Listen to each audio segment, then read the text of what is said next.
يا أيها النبي إنا أرسلناك شاهدا ومبشرا ونذيرا وداعيا إلى الله بإذنه وسراجا منيرا وبشر المؤمنين بأن لهم من الله فضلا كبيرا.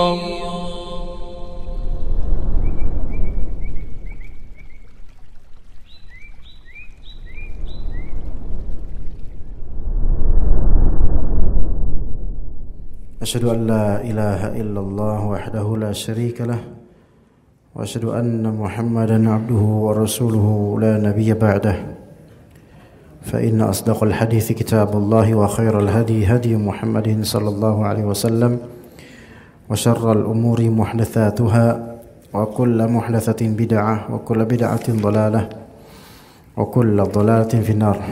أما بعد, kita lanjutkan kajian kitab Al-Aqidah At-Tahawiyah.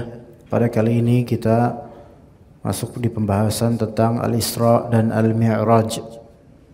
Al-Isra dan Al-Mi'raj. Sebelumnya, lafal Al-Isra dan lafal Al-Mi'raj masing-masing memiliki makna. Al-Isra itu artinya adalah di perjalanan pada malam hari.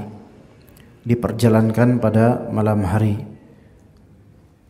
Dan itu memang terjadi pada malam hari ketika manusia umumnya tertidur.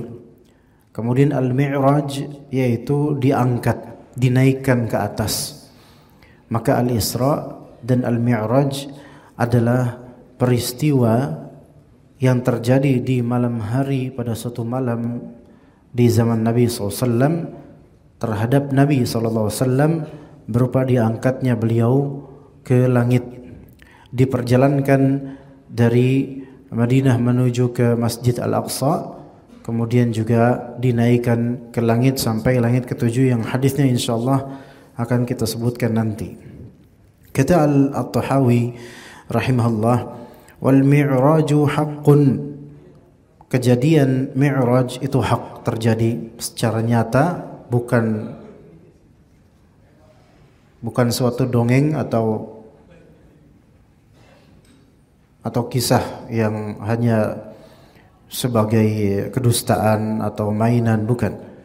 Ya, wal mi'raju haqqun wa qad usriya bin nabiy sallallahu alaihi wasallam, dan Nabi SAW telah diperjalankan pada malam hari. Nabi SAW telah diperjalankan pada malam hari. Wa urija bi syakhsihi fil yaqadhah, dan diangkat dengan syakhsnya yaitu jasadnya. Beliau mengambil pendapat bahwasanya Nabi SAW diangkat dengan fisiknya. Coba yang ngobrol di sana ngobrol di sini kalau berani.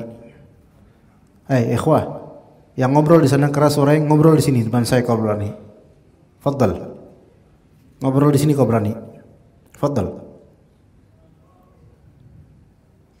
Kalau berani, fadhal. Saya persilahkan ngobrol di sini depan saya kalau berani. Kita bahas ilmu ini sekalian. Tayyib. Wa urija bi syakhsihi fil yaqadhah.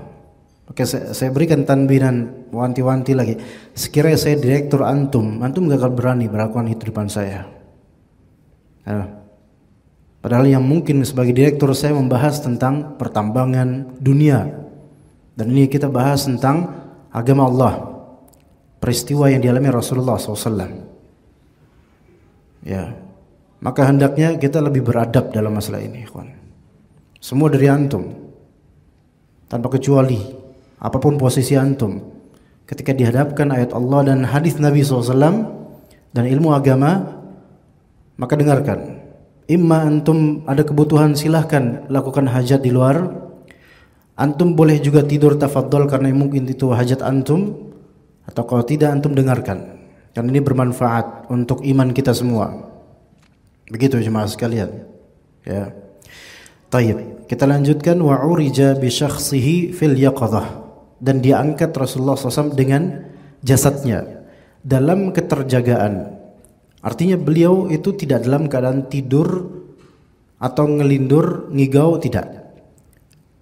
Nanti akan kita jelaskan tentang khilaf di antara para sahabat dan ulama tentang apakah Rasulullah SAW diangkat dengan jasadnya atau hanya ruhnya, nanti insyaallah. Ila sama, menuju ke ketinggian langit. Thumma ila haitsu sya'allahu minal ula, kemudian menuju ke area yang Allah Ta'ala kehendaki dari ketinggian. Wa akramahu Allahu bima sya'a, dan Allah Ta'ala memuliakan Nabi SAW sesuai dengan yang Allah kehendaki. Wa auha ilaihi ma auha, dan Allah wahyukan kepadanya apa yang Allah wahyukan. Ma kadzabal fuadu ma ra'ah, yaitu hati. Fuad itu artinya hati, ya. Fuad itu artinya hati, tidak mendustakan apa yang dilihat dari apa yang ketika itu tersaksikan oleh Nabi SAW, itu hak. Fasallallahu alaihi fil akhirati wal ula, maka semoga Allah Subhanahu wa taala berselawat, yaitu memuji Rasulullah sallallahu alaihi wasallam di al-akhirah wal ula, di akhirat dan juga di dunia. Baik, kita jelaskan jemaah sekalian. Al-Mi'raj itu sewazan dengan mif'al min al-uruj, yaitu suatu alat yang naik dengannya. Seperti lift itu mi'raj, itu lift itu mi'raj karena naik ke atas, ya. Dia bimanzilatis sulam, kata Ibnu Abdul Aziz Al-Hanafi, mi'raj itu seperti tangga. Ya, tetapi lakin la na'lamu kaifa huwa, tetapi mi'raj kita tidak mengerti tata caranya karena ini gaib. Yang mengalaminya hanya Rasulullah SAW. Dan para sahabat ketika itu tidak menyaksikannya, tidak melihat kebagaimanaan tata caranya. Itu mi'raj. Maka ketika di pagi harinya atau keesokan harinya, ketika dikabarkan tentang Isra Mi'raj ini, banyak dari orang-orang kafir Quraisy makin menertawakan Nabi SAW. Gak mungkin kayak gini-gini, gak mungkin.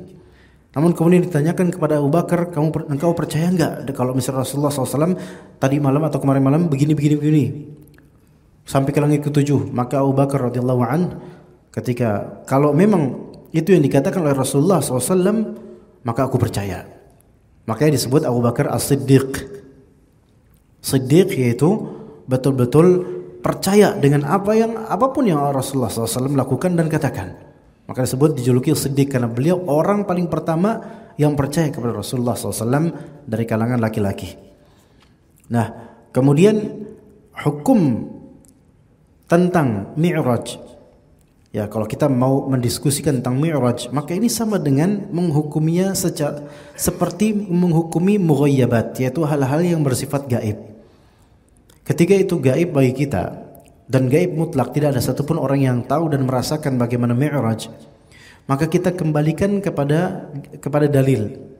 Jika ada dalil yang mengatakannya, jika ada dalil menyebutkan bagaimananya, kita tetapkan itu. Jika tidak ada dalil tentangnya, maka kita tidak berbicara tentangnya. Itulah manhaj dan akidah kita tentang hal-hal gaib. Ya, tentang hal-hal yang gaib dan tidak mungkin kita ketahui hakikat dan tata caranya.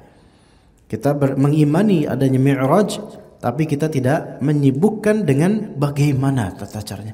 Apakah mirip dengan tangga dengan cara kayak gini, atau seperti lift naik ke atas, atau bagaimana, dan bagaimana bentuk buruknya, kemudian apakah naik di atasnya. Antum kalau misalnya mengkiaskan seperti awan Kinton di Dragon Ball, ya nggak bisa. Itu kan yang di kartun. Apakah seperti itu?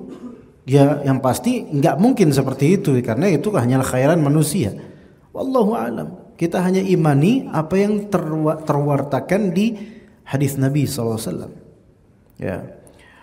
Maka kata At-Tahawi rahimahullah, wa qad usriya bin Nabi sallallahu alaihi wasallam bi syakhsihi fil yaqdhah. Nabi SAW diperjalankan di malam hari dengan tubuhnya syakhs fil yaqzah, dalam keadaan terjaga. Yaqzah itu terjaga, bukan dalam keadaan tidur sehingga bukan mengigau, terjaga dan dengan jasadnya. Ini beliau memilih pendapat itu. Maka para ulama itu berikhtilaf sebenarnya tentang Isra Mi'raj ini dari segi apakah Rasulullah SAW diperjalankan dan dinaikkan ke langit dengan ruhnya saja atau ruh dan jasadnya, gitu loh, dengan ruhnya saja atau ruh dan jasadnya. Ini ada dua kubu, dan kubu-kubu ini juga dari kalangan sahabat, gitu loh. Jadi ini khilaf di antara ahlus sunnah sekalipun, ya.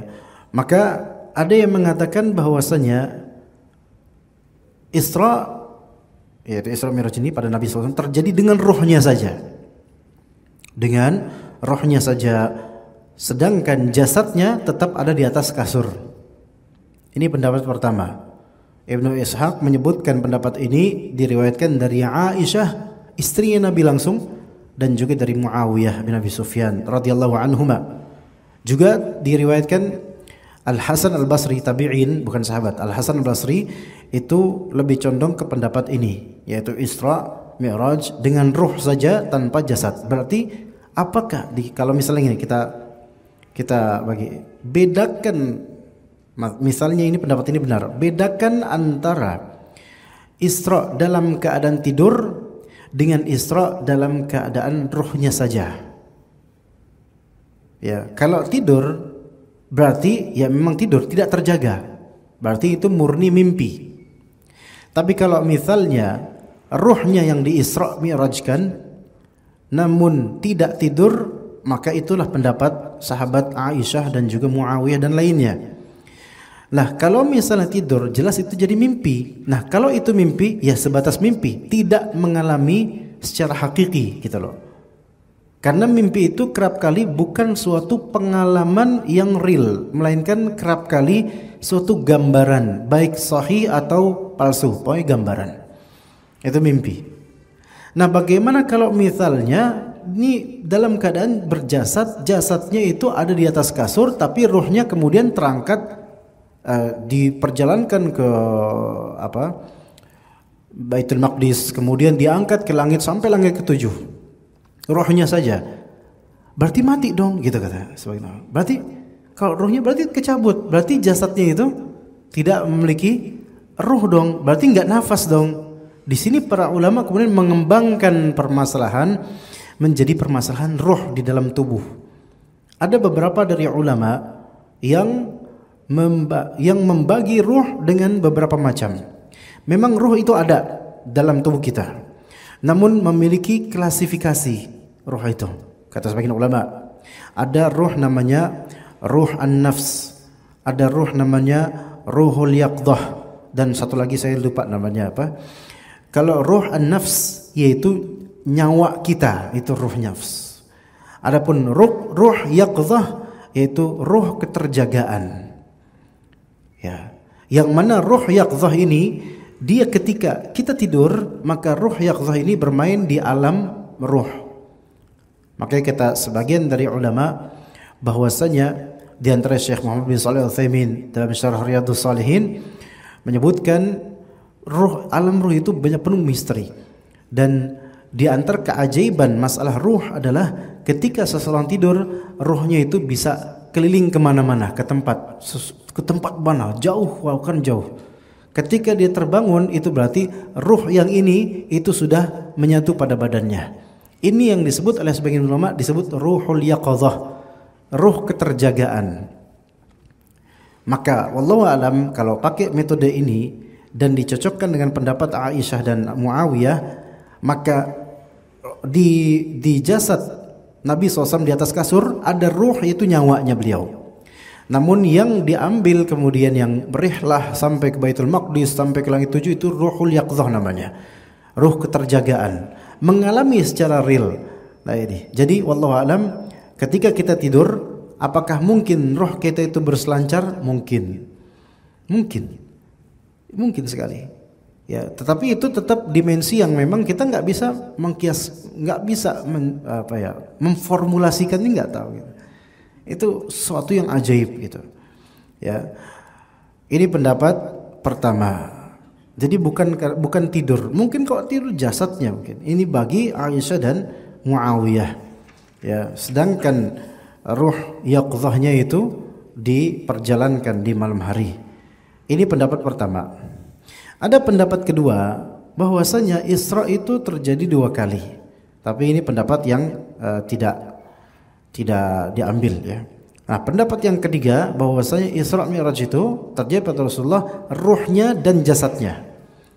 Menunjukkan jasadnya apa? Jasadnya itu tidak ada di atas kasur, melainkan betul-betul secara fisik material itu diperjalankan ke Baitul Maqdis secara hakiki dengan ruh dan jasadnya, dengan keterjagaan dan dengan jasad lengkap sebagai Rasulullah SAW.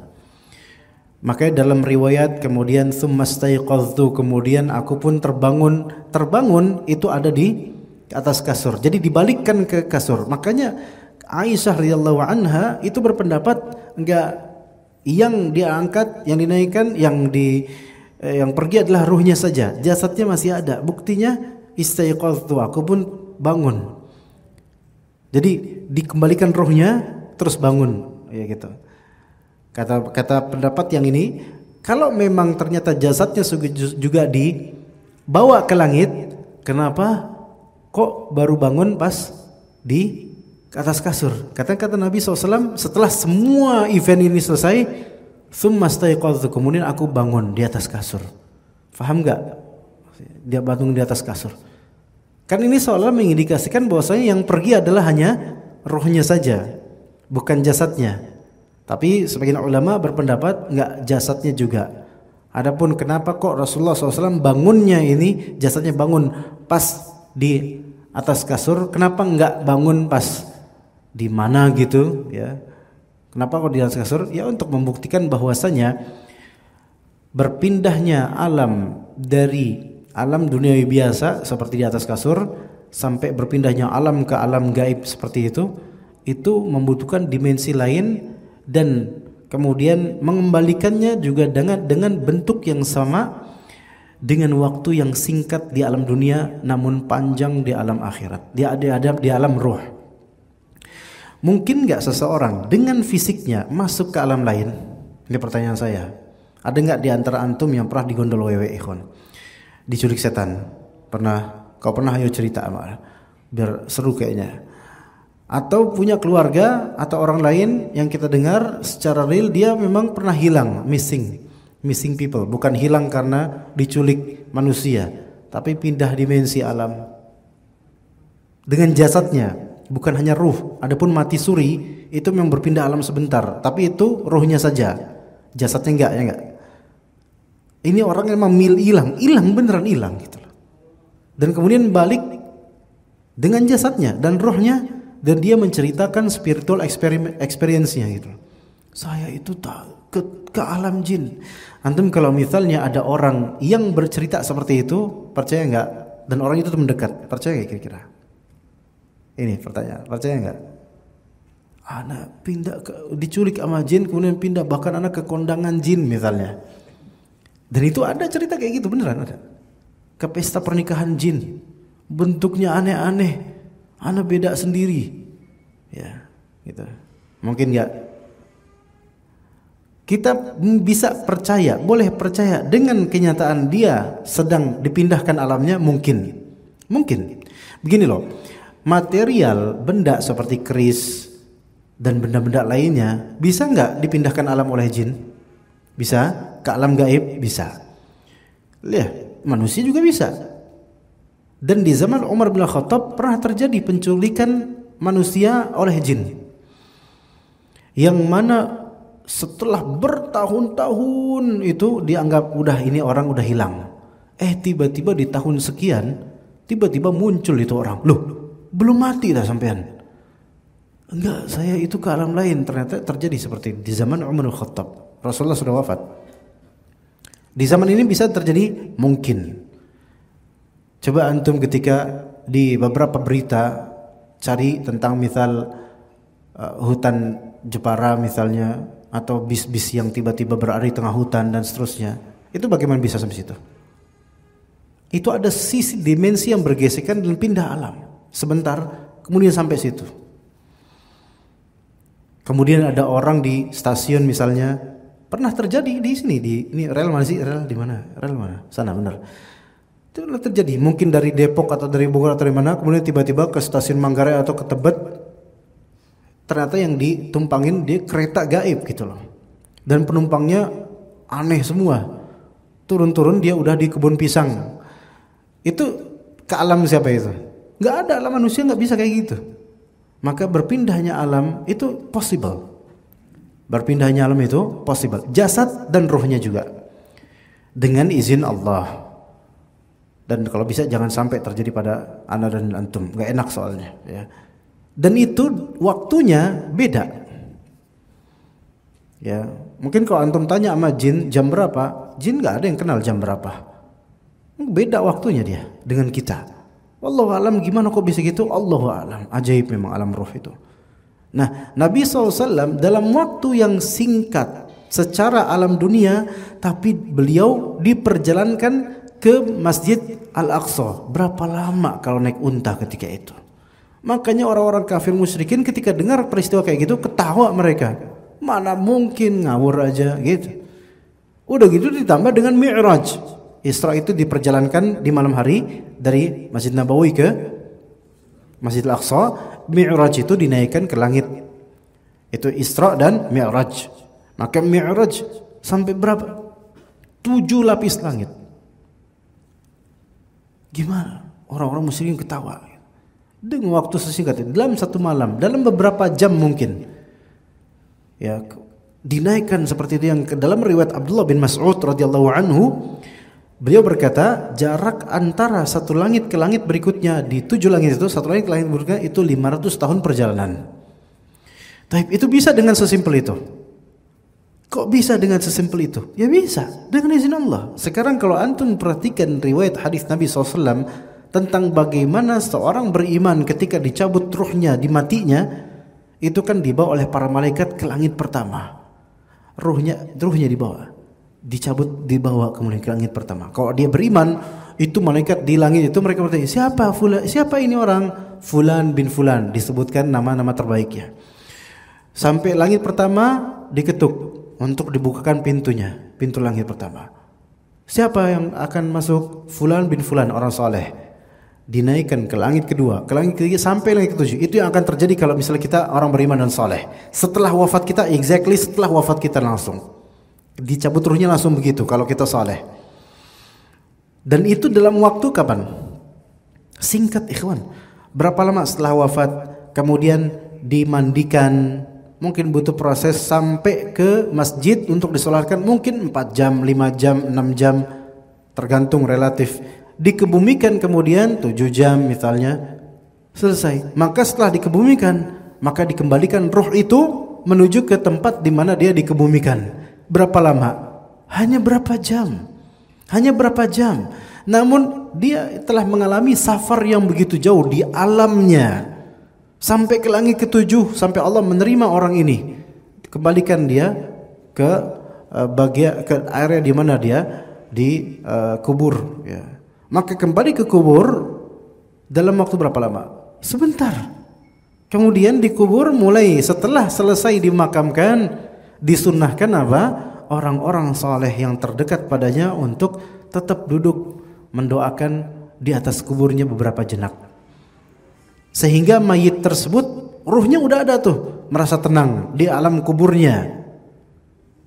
Nah, sampai mayit itu, orang saleh ini mendengar derap langkah kaki yang mulai menjauh dari kubur itu kedengeran. Setelah itu baru kemudian apa? Baru ada malaikat munkar nakir untuk menanyakan tentang agamanya, siapa Tuhannya dan siapa nabinya. Waktu singkat itu di dalam dunia, singkat. Isra Mi'raj di keduniaan hanya beberapa jam saja. Namun secara kenyataan yang terjadi di sana, di alamnya, Masya Allah. Ke Masjid Al-Aqsa berapa lama ikhwan?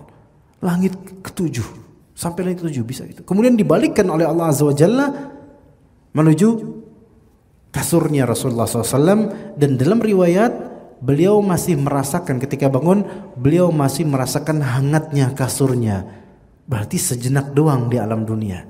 Inilah alam yang memang makhluk Allah yang gak bisa kita itu memperkirakan bagaimana kok bisa seperti itu. Ya bisa aja, itulah Allah Azza wa Jalla, kekuasaannya seperti itu.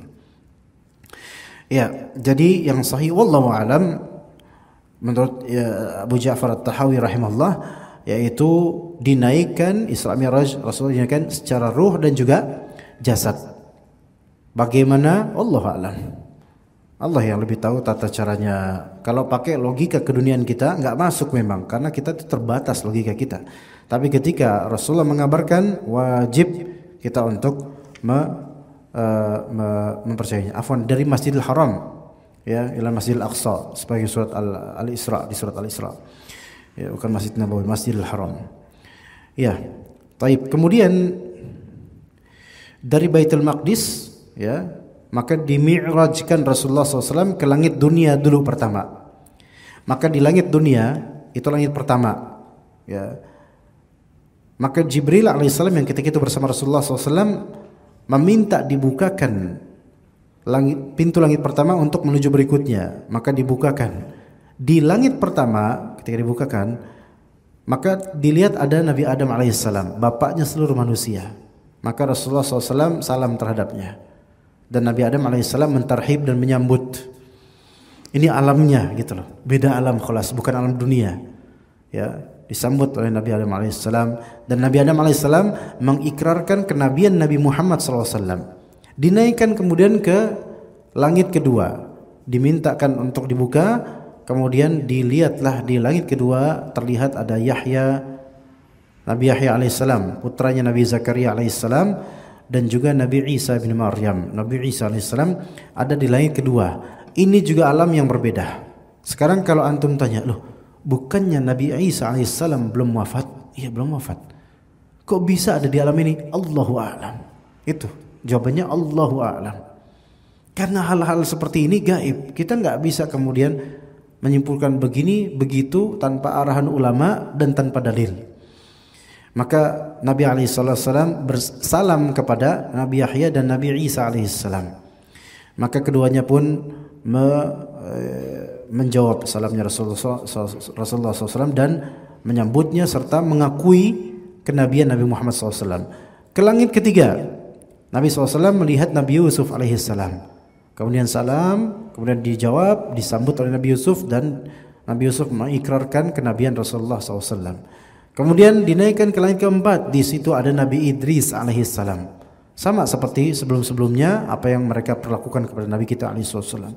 Ke langit kelima ternyata ada Nabi Harun bin Imran, saudaranya Nabi Musa alaihissalam, diperlakukan yang serupa. Ke langit keenam, di situ ada Nabi Musa alaihissalam. Ya, diperlakukan yang serupa. Ketika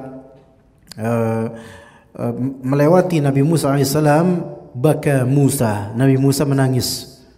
Maka dikatakan kepada Musa, "Wa ma yubkika? Apa yang membuatmu menangis wahai Nabi Musa?" Kata beliau, "Saya menangis karena ada orang yang diutus setelah saya jauh, tapi umatnya itu lebih banyak masuk surga dibandingkan umat saya." Gitu kata Nabi Musa alaihissalam. Nah, sampai nangis gitu loh. Siapa yang dimaksud? Nabi Muhammad sallallahu alaihi wasallam. Umatnya Nabi yang terbanyak masuk surga adalah umatnya Nabi Muhammad SAW. Semoga Allah Subhanahu wa taala menjadikan ana dan juga antum dan keluarga kita semua sebagai kelompok di antara kelompoknya Nabi Muhammad sallallahu alaihi wasallam. Maka kemudian Nabi Musa mengikrarkan kenabian Nabi Muhammad SAW. Diangkat kemudian Nabi Muhammad SAW ke Sidratil Muntaha. Ya, afwan, sebelumnya belum ke langit 7 ya, langit ke-7. Langit ke-7 ketemu siapa? Ketemu Nabi Ibrahim alaihissalam. Diperlakukan hal yang serupa. Ya, diperlakukan hal yang serupa. Kemudian diangkatlah Nabi SAW setelah langit ke-7 menuju Sidratul Muntaha. Sidratul Muntaha, sidrah, ya, sidrah ini sebenarnya seperti daun sidr. Tahu nggak daun sidr, ikhwan? Yang buat ruqyah itu bisa. Daun apa namanya Indonesia? Bidara. Tapi enggak kayak pohon bidar dunia, ya beda lah. Itu kan kecil, pohon bidar dunia biasa aja. Enggak, ini Sidratul Muntaha, pohon seperti pohon bidara versi alamnya ya. Muntaha yaitu paling akhir gitu loh. Sebagian dari sahabat, saya lupa apa, Abdullah bin Mas'ud atau Anas bin Malik, itu mengatakan bahwa Sidratul Muntaha bagian bawahnya itu ada di langit ke-6 dan bagian atasnya ada di langit ke-7. Saking besarnya pohon itu. Jangan lagi-lagi kita kalau membayangkan tinggi banget ya. Kayak gitu apa? Dragon Ball lagi. Di Dragon Ball ada pohon apa tinggi besar gitu. Enggak ada apa-apanya di kartun itu jemaah sekalian. Ya, kalau mau ngerasain nanti insyaallah ya. Di Sidratul Muntaha, diangkat ke Sidratul Muntaha. Inda Sidratul Muntaha, indaha Jannatul Ma'wa di surat An-Najm. Thumma rufi'a ila al-Baitul Ma'mur. Kemudian diangkat ke Al-Bait Al-Ma'mur. Wat-tur wa kitabim mastur fi raqqim mansyur wal baitil ma'mur, demi rumah yang ma'mur. Al bait al ma'mur ini berarti di atasnya Sidratul Muntaha.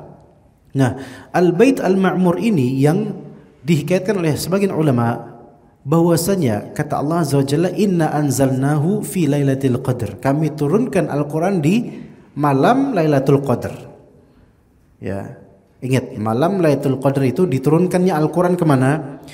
Ke Baitul Ma'mur terlebih dahulu. Itu yang disebut Baitul Ma'mur. Di atasnya Sidratul Muntaha. Nah, dari Baitul Ma'mur kemudian turun semua Al-Quran itu. Nah, nanti peristiwa di dunia ini, di bumi ini, di zamannya Nabi SAW berkala, berangsur ayat itu turun dari Baitul Ma'mur ke Rasulullah SAW. Jadi malaikat Jibril mewahyukan dari Baitul Ma'mur ke Rasulullah SAW secara berkala di zaman hidupnya kenabian Nabi Muhammad SAW. Itu kronologinya seperti itu. Itu Al-Bait Al-Ma'mur namanya. Al-Bait Al-Ma'mur. Itu menurut pendapat sebagian ulama. Jadi Al-Quran turun secara keseluruhan ke Baitul Ma'mur dulu, kemudian turun secara berangsur dari Baitul Ma'mur ke Rasulullah SAW melalui malaikat Jibril pada masa hidupnya Nabi SAW. Itu Baitul Ma'mur. Yang juga kata sebagian dari ulama, yang juga disebutkan oleh Rasulullah SAW, yaitu yang 70.000 malaikat setiap harinya masuk ke Bait Ma'mur, dan yang sudah pernah masuk tidak akan masuk lagi, artinya banyak malaikat di dalamnya. Ya, kemudian baru diangkat menuju Allah Azza wa Jalla. Namun pada peristiwa tersebut Allah Azza wa Jalla, Rasulullah SAW tidak melihat secara langsung Allah Azza wa Jalla karena Allah Ta'ala tidak mengizinkannya. Ala kulli hal, begitulah peristiwa Isra dan Mi'raj yang wajib kita imani secara zahirnya seperti itu. Namun secara bagaimana kok bisa seperti itu, maka kita katakan Allahu a'lam. Kita cukup mengimani saja, dan nanti di sini juga akan ada syariat salat. Ya, makanya bukan di periode Madinah. Tadi anda salah, bukan Masjid Nabawi, Masjidil Haram ilal Masjidil Aqsa di malam hari. Ya, Masjidil Haram berarti masjid di Mekah. Berarti ini periode Mekah. Makanya salat itu diperiodekan di periode Mekah sebelum hijrah. Dan Isra Mi'raj ini merupakan sensasi hiburan bagi Nabi SAW. Karena sebelumnya terjadi Amul Huzn, yaitu tahun kesedihan. Wafatnya siapa? Wafatnya Khadijah dan juga Abu Talib. Abu Talib memang kafir, tapi penyokong dakwah Nabi SAW. Khadijah istri Nabi, penyokong dakwah.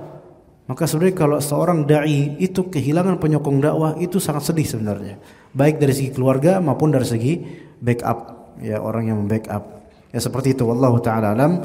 Mudah-mudahan kisah ini memberikan kita keimanan yang bertambah, dan kita berharap kepada Allah Azza wa Jalla, semoga Allah jadikan kita termasuk kelompoknya dan golongan Rasulullah SAW yang dijamin oleh Allah Azza wa Jalla untuk masuk ke surga. Wallahu ta'ala alam. Jazakumullah khairul jaza. Wa sallallahu ala nabiyyina Muhammad wa ala alihi wa sahbihi ajma'in. Subhanakallahumma bihamdika asyhadu an la ilaha illa anta astaghfiruka wa atubu ilaik. Wassalamu alaikum warahmatullahi wabarakatuh.